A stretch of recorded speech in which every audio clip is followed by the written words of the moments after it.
Okay, this is a Implacable replay for Well Done. Alright, so we're going to be trying this out.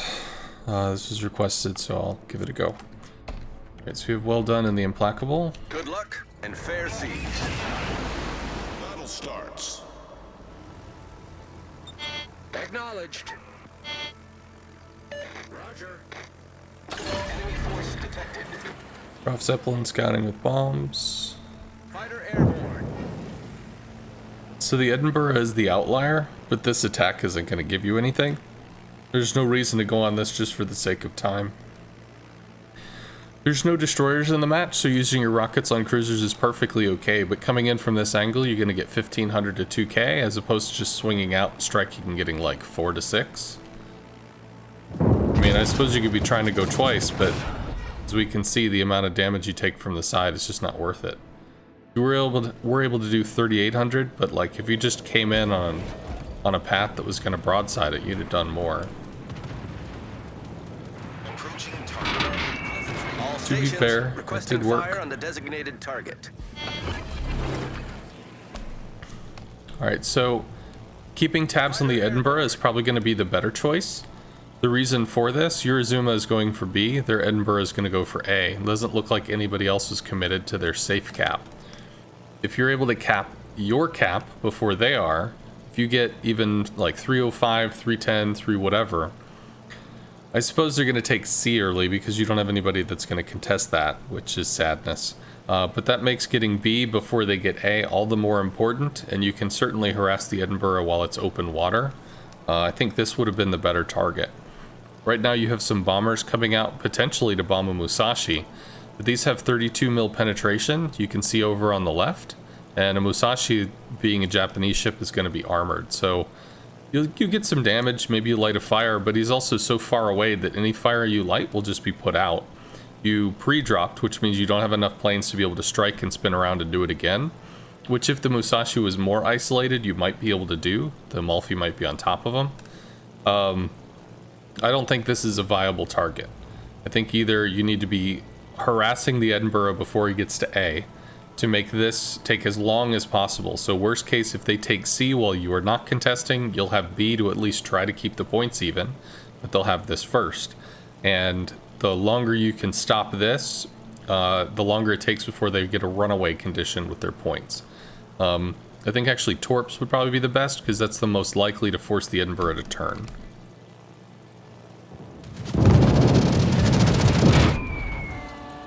Okay, might work.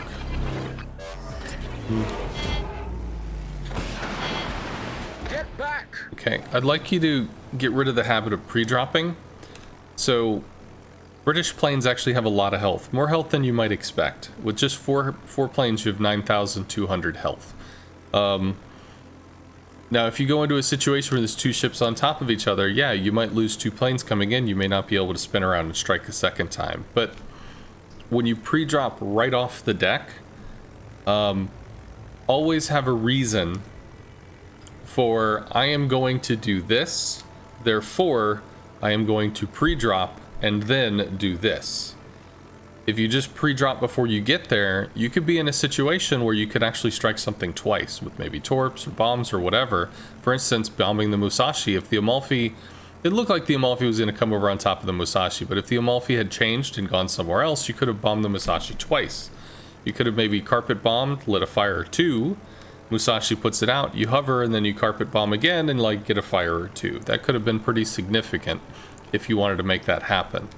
But when you just pre-drop right off the carrier deck, you throw away the other options you have, and it's important to give yourself the most resources available when you make a decision. It's only when you go like, this is a one-way trip, I'm gonna go in and all my planes are dead. Pre-drop, make the strike.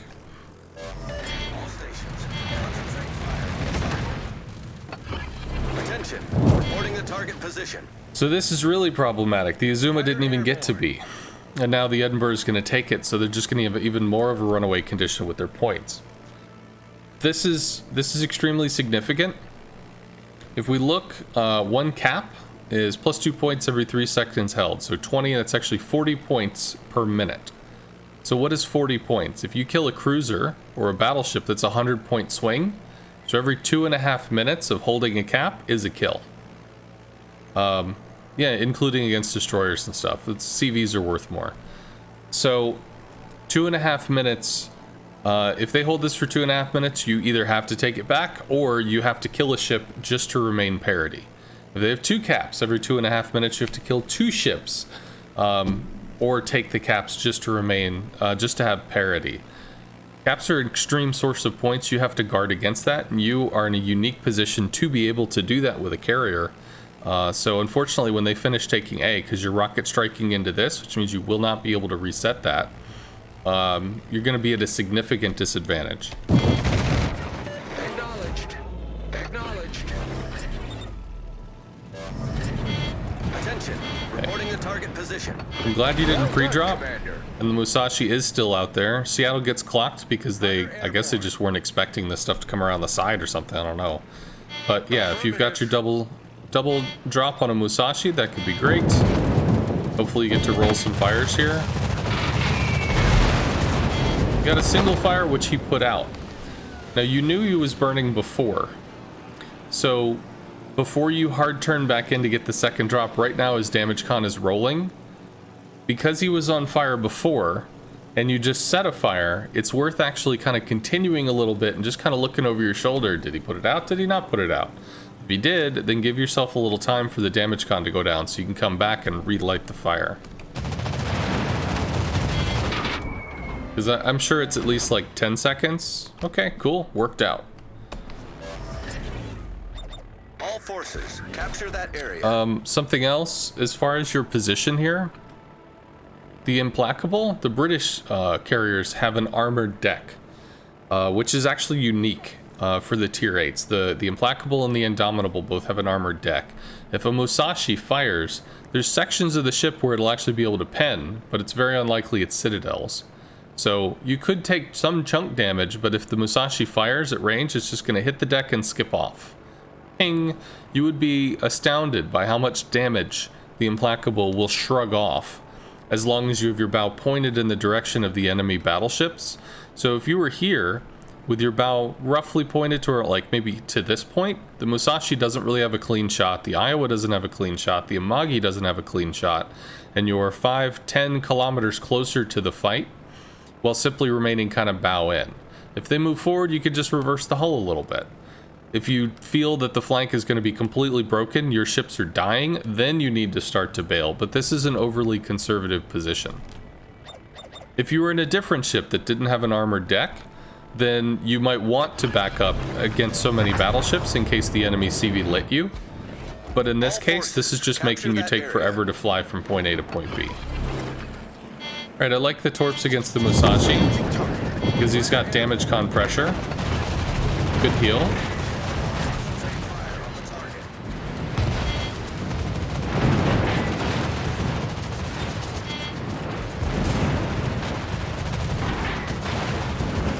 Yeah, and this is the high health of the British planes against terrible AA by the Musashi. Not getting any help by the Graf Zeppelin. Musashi goes down. Good.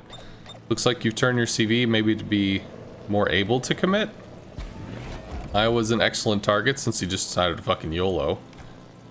I mean, I guess he gets away with this. These guys have bailed, so I don't know. I think if you had the Torps would be the best option against the Iowa because it's got a 38 mil deck and your bombs are 32.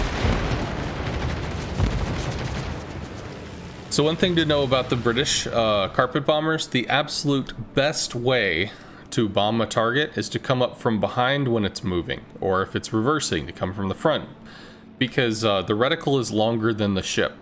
So if you're able to drop with the reticle, maybe the bottom of the reticle is either halfway into the ship if it's full speed, or like 3/4 of the way on the ship if it's going half speed or whatever, then it's going to actually sail across your reticle, and as the bombs fall, it's going to take more bombs coming up from behind. Taking this angle, which was kind of sideways, was never going to get you very much. It would be worth either A, getting in front of it, or B, using the fact that you had 6 planes to take the time to get behind it to get a better drop. I mean, Ideally, bombs are not super suited for the Iowa. You'll deal some damage, but you won't deal tons of it. But you do want to get the best drop possible if you're going to spend time doing it. I mean, if you've flown all the way from point A to point B, this in and of itself was like 30-something seconds, 30 to 40 seconds. So adding an additional maybe 6 to get something that's going to drop 2 or even 3 times better is probably worth doing. Much obliged. Cool. So now you can definitely move your carrier hull up. Capture that area. Jean Bart versus an Amagi. Many thanks.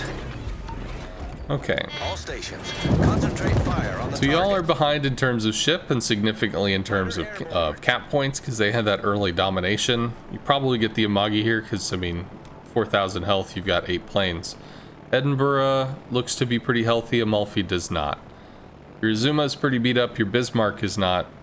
They really need to get into the fight. They're still having like Vietnam flashbacks from Iowa. Should be a kill. Yeah. So trying to torpedo the Edinburgh is going to be hard. When I mentioned earlier, torping the Edinburgh if it was going over to B, or sorry, A, it was more to force it to turn than it was to expect, you know, a lot of damage. Rockets are really what you're going to want to use against this stuff. Bombs are going to be tough. You have 11 out of 11 rocket planes. Amalfi is very maneuverable, although kind of armored. Edinburgh is very maneuverable and not armored. You can savage the Edinburgh with the British rockets. I like the fighter position to keep the Edinburgh lit. Wow, he just gave you that. Concentrate fire on the enemy warship. Well, if he goes down, Capture that area. I would say you probably want rockets for this. At this point, you're in kill mode. You want to kill the Edinburgh. Now, the closer he gets to the islands, one, the harder it is to torp because he can cut off torp lines, but also the less restricted, or the more movement restriction he has. So, I mean, you might get torps into him, absolutely. But don't undervalue the rockets in this. You could be hitting him for 6k a strike. Many thanks.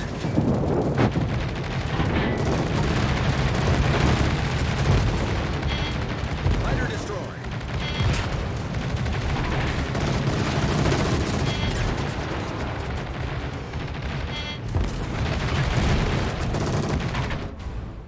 Might be a kill. Good Concentrate shit. fire on the enemy warship. I still think rockets here.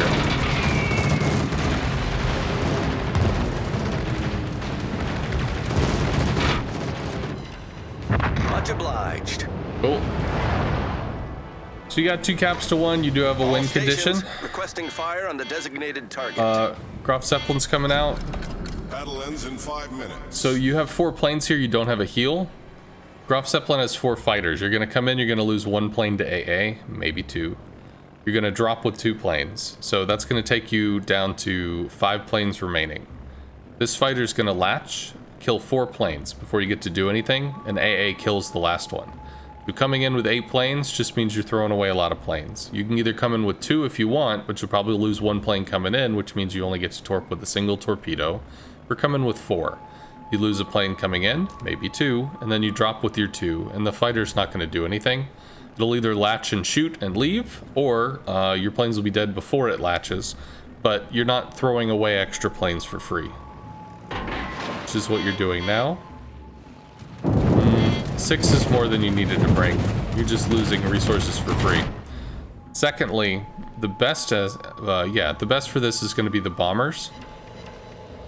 The fighter in front of him is actually kind of a bitch, but you can absolutely bomb the ever-living fuck out of the Graf Zeppelin because it's got terrible deck armor.